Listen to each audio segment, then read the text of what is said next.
And Tegan Quin is here. Hi, Tegan. Hi. Hi, that sounded great. Yeah, you like the new song? I do. And there's a email about it here from Alyssa, and about hell specifically. Okay. And Alyssa from... Like hell, like where people go when they're bad? No. Oh, no, but the song. So you are religious.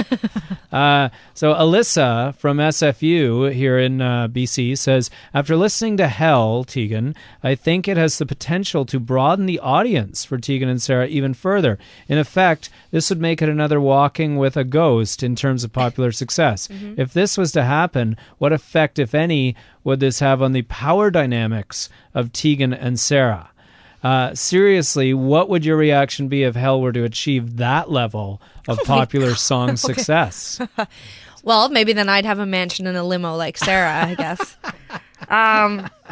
No, that's a really good question, Alyssa. I think that I've always kind of enjoyed like not having like the single, Walking with a Ghost and Back in Your Head are arguably our biggest songs for sure, like at least to radio and the mainstream world. And Sarah's handled it all really well, but like it can get a little irritating having to play the same song all the time. Like when you go to a radio station and they're like, can you play Walking with a Ghost? And Sarah's just like, like she always tries to cut it out of the live set. So I think I've kind of always been really glad that it's not one of my songs because I don't want to get sick of playing one of my songs. But at the same time, it's also a lot of pressure.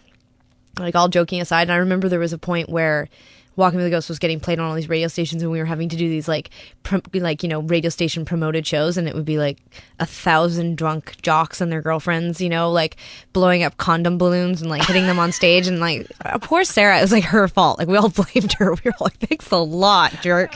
Why did you have to write that stupid repetitive song, idiot? But at the same time, it is really exciting, and Sara and I, even though we don't physically sit in the same room most of the time to write, we do collaborate, quite heavily with each other, and so every song really feels like our song. So I take full responsibility for Walking with a Ghost when needed. And at the same time, you can't really cut it out of the set, can you? No, we've forgotten to play it a few times and been like, something feels strange. What happened? And then we're like, oh no. But if Hell became like some huge, massive hit, yeah, I think we'd just take it all in stride. I don't think it would cause a power dynamic. If anything, Sara would probably be just happy not to have to play Walking with a Ghost so much. All right, well, here's a question from Amy in Calgary. Do you ever go back to your hometown of Calgary? Will you ever move back? Do you feel a connection? Well, Amy, last time I was back was for the Junos. Oh, which was quite a long time ago. It was. Well, wait a sec. The Junos that were obviously, that was well over a year ago. Yeah, not the Junos. I don't understand how it all works, but not the Junos that just happened, the ones before that. Yeah, it's been a while. 2007. Yeah, it's been a while. I love Calgary. I definitely still feel connected to it. Most of my friends and family have moved away. The remaining family and friends I just work on almost every day to leave. Not because I don't like Calgary, but because I want them to come here. But I really love Calgary. I have so many good memories of it, and I wouldn't change a thing. Like, I'm so glad I grew up there. Like, I really like Vancouver, but I wouldn't have wanted to grow up here. Like, I really loved the way that Calgary was, and, the snow and the whole thing, like being a teenager riding the C train, etc. The rave scene, the music scene, the punk rock scene there. Everything was perfect for how I turned out. But I'm old now, and I don't like the snow, and I don't drive, and I just feel like Calgary's a bit hard to get around, and I don't know. Everyone moved away, so you don't foresee yourself ever moving I'm not going to move with back nostalgia. There. No. Not going to happen. All right. And here is a question from Jason in Halifax.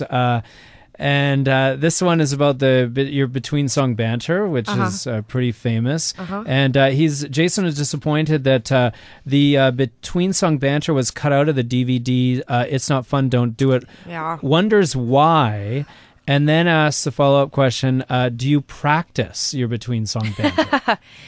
Well, that's a great question, actually, one that I've never been asked. In fact, nobody ever really brought it up, and I thought that was really strange. There's a few things like that. This is the first time anyone's brought up why the banter was cut out of the live DVD we put out, considering that that's such a huge part of our show. Right. I'll tell you why. Now, I would approach things so much smarter if I was going to do a live DVD. Like, first of all, I would tape more than one show. There's a lot of pressure to be funny on one show. Like, it was just, the banter itself was just not that funny. Oh. A lot of it was really dated sounding. Like, even 6 months later when we were editing it. And there was a lot of Toronto, live DVD references that I felt like really just didn't fit with the vibe of what we were actually trying to create. We were really just trying to put a live performance out there. So, so I felt like it was just, as we were editing it, I was like, oh my God, this is it. We have to cut all this banter out. This is all going to date us really quickly. And so anyway. So that's why. Yeah. And what about the follow-up question of, do you practice your banter? We don't actually, but I guess in a weird way, like we don't sit down and rehearse it, but in a weird way, we have been practicing it for 29 years. I mean, there's always been a straight man, and then the jokester. And I always call Sara the Frank Sinatra of indie rock. Like, she's just really into, like, can you bring the house lights up? So how about you? Where are you from? Like, what are you doing? Like, did you chug 8 Red Bull before you got here? Please stop tugging on my monitor. Like, just really interactive with the audience. And so it's just kind of natural. You have a natural ebb and flow. I just want to be funny. I mean, it's more important to me than actually being good at my job. Here's a question from the CBC Radio 3 blog. I haven't read this question, so forgive me if it's... but this one is if I screwed up. This one is from All That Jazz on our blog. I read somewhere that you and Sara have very different writing processes. One of you spends a lengthy amount of time on a few really good songs that always make it on the record, and the other writes tons and tons and tons of songs, most of which get cut from the record. Is this still the case? If not, what do you think has prompted a change in this process? Is this your natural progression as a songwriter? That's an intense question. That's several questions. It is a lot. It's actually more of a statement, really, not so much a question. Well, the first part of it. That is true. I typically, for records, write a lot of music, and Sara has never been that prolific. Like, she will spend much more time. Like, I'm quoting her, but like, for a song like Walking with the Ghost, she was like, I probably spent 80 hours working on like the vocal harmony and the guitar part, and like for me, I'll just sit down. Like Hell, like probably took me less than a day, to figure out. So yeah, like I think that is true. I can't remember the rest of the question. I kind of got distracted. I ate a grape. That's okay. All right. We're just going to get a couple more and then we're going to let you go. So here's one. There's a couple sort of Tegan and Sara in the media questions. This is more of a statement. Okay. Do you know what's funny? I was listening to Fox Sports Radio yesterday. This is from Badfish on our blog. And they gave a shout out to Tegan and Sara on the Petros and Money show. Okay. Another comment here.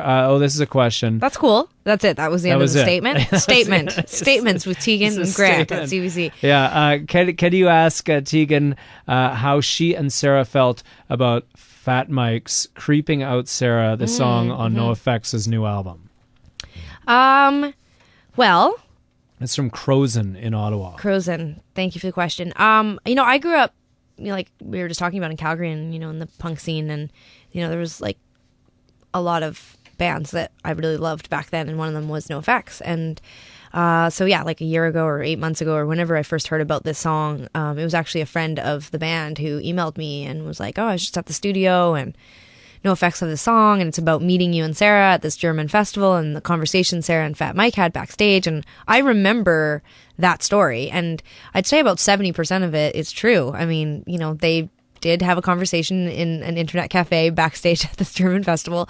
Sara was like, that was pretty terrifying. I mean, he's really, he's quite gregarious and intoxicated before he goes on stage or after he comes off stage. So it was a very silly, funny, kind of borderline inappropriate conversation, which Sara was like, whatever. And then he wrote about it. So I think for me personally, when I heard it, I mean, I just sort of shrugged it off. I didn't really care.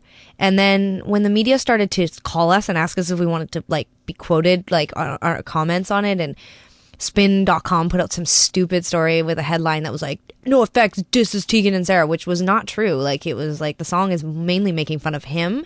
But then I started to form an opinion, and then it kind of got out of hand. Like, there was a lot of people asking for comments, and I felt kind of sad. It's like, we've been working for 10 years, and I didn't want to spend the record cycle talking about NoFX or about a song like that. So I just got Fat Mike's number and called him, and I was like, this is driving me crazy, and like, we need to talk about this song. And he was really bummed out. He's like, I am so mad at how the press is playing this, and like, we absolutely love your band. We're huge fans. He's like, I wrote the song as like sort of like a tribute. Like, I just thought it was really funny, and your sister was hilarious, and I was like, you know, kind of a big drunk slob backstage and whatever, and it's not meant to offend you guys in any way. And I was like, well, but it is kind of offensive, and you have to be careful. And we had this whole big, really interesting political conversation about it, and then he wrote a statement where he basically said, like, this isn't a negative song, and, you know, sorry if people are seeing it that way, and that was the end of it. So he's a rad dude. He's a really nice guy, smart guy, but sometimes I don't think that people understand, especially when you're not a female or a lesbian. Like, it's hard to understand maybe like that as an artist, I want to be seen as a musician and all those other things first. And I am gay and I am a girl, but I don't need to talk about dildos and whatever, like all the crap that he was talking about in the song. Like, I was just kind of like, ugh, really? Like, so anyway. Well, that's great for you for getting a conclusion out of that. Yeah, that it was very satisfied with. It was definitely felt like closure to talk to him for sure. All right. Well, thank you very much, Tegan, for being here. We really appreciate seeing you. Thanks for having me. Thanks for the snacks. Yeah, and thanks to everyone who sent in a question. Apologies if we didn't get to your question, but we only have a limited time. So we want to wish you luck on Sainthood, which comes out on October 27th. Didn't even get a chance. We should, maybe before I let you go, we should talk about the books.